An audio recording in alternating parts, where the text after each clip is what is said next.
Welcome to the next episode of the Rifleman's Corner. Today we're gonna take a look at the combat book.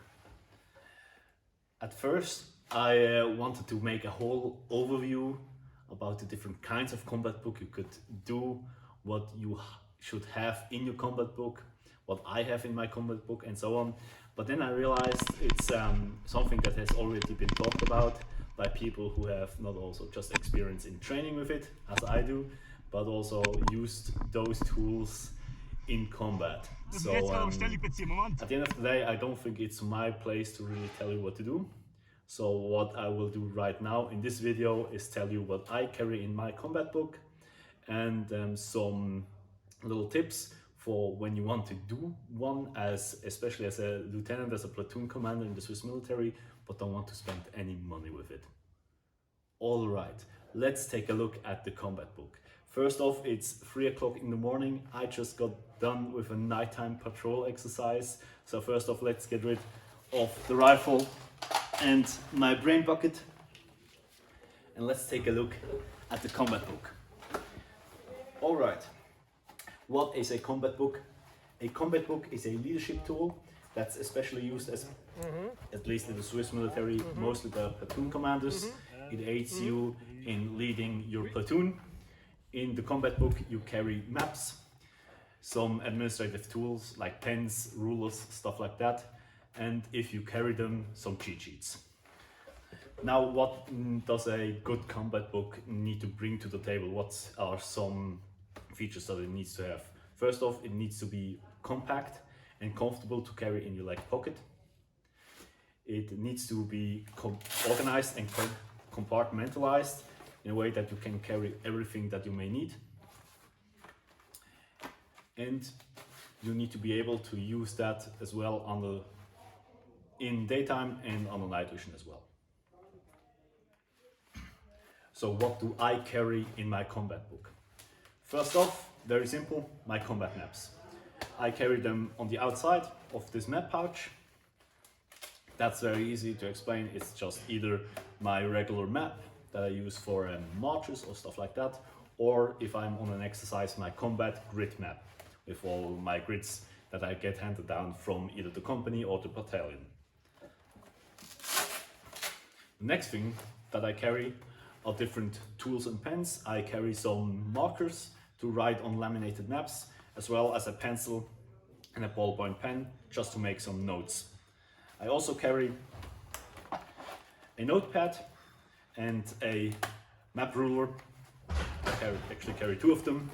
The last thing I carry in here are my cheat sheets. I carry a very specific set of cheat sheets that I can really recommend for especially junior platoon commanders in the Swiss military. The first thing I carry is a double-page cheat sheet that I made myself. One with the 5-point order and one with Snorder, and that's just something a tool that we use to give orders. Exactly. So that's the first thing I carry. That's what I use the most. The next thing I also use a lot is the so-called Obama Meldung, which is kind of like a sitrep. That's on one side, and on the back side is the principles of anti-tank warfare or anti-tank techniques. That's the second cheat sheet. The third one I carry is mostly for my radio operator, which are just the radio rules, how to speak on the radio, as well as some tactical insignia. And the last 2 things are some timetables I use for watch duty, as well as a little checklist for marches. So that's what I carry in my combat book. If you are interested what actual product I use, that is the map pouch from Delica. The map case, I like it a lot. Currently it's just not that cheap, and it's not often in stock, so that could be a little bit difficult if you want to get the same thing. Equivalent products from China or wherever work just fine as well. At the end of the day, it's just important that it's really comfortable to carry and that it's well organized on the inside.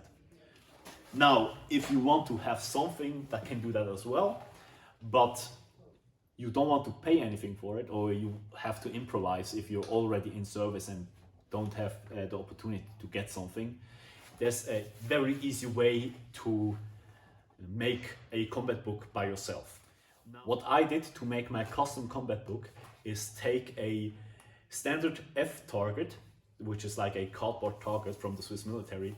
I cut it up in pieces that are a little smaller than F5 or a little larger, just that it's comfortable to carry in my leg pocket. I put several pieces of them together. I waterproofed them with green military tape, with duct tape. And then I put several cheat sheets on there, taped them on there, and I made with projector foil, made some almost like pouches where I can put in my maps in A5 format. That way you can write your orders in there, you can use your maps, you can take as many cheat sheets as you like, as you often need, and take that in there as well. Or you can make a third side, make another pouch and put them in there. That is a very simple and cheap way to make a very efficient combat book, which is custom to you and has exactly what you need. All right, that was it with this episode of the Rifleman's Corner. I hope, even though it was a short episode, I hope you could take something out from it, something you can use if you train with your own group or if you are in the Swiss military. So if you have your own combat book, especially if you already served in combat with it, please let me know in the comments. How do you set up your combat book? What do you carry inside of it? Thank you very much for watching. I hope you enjoyed this episode and I hope to see you again sometimes. Bye.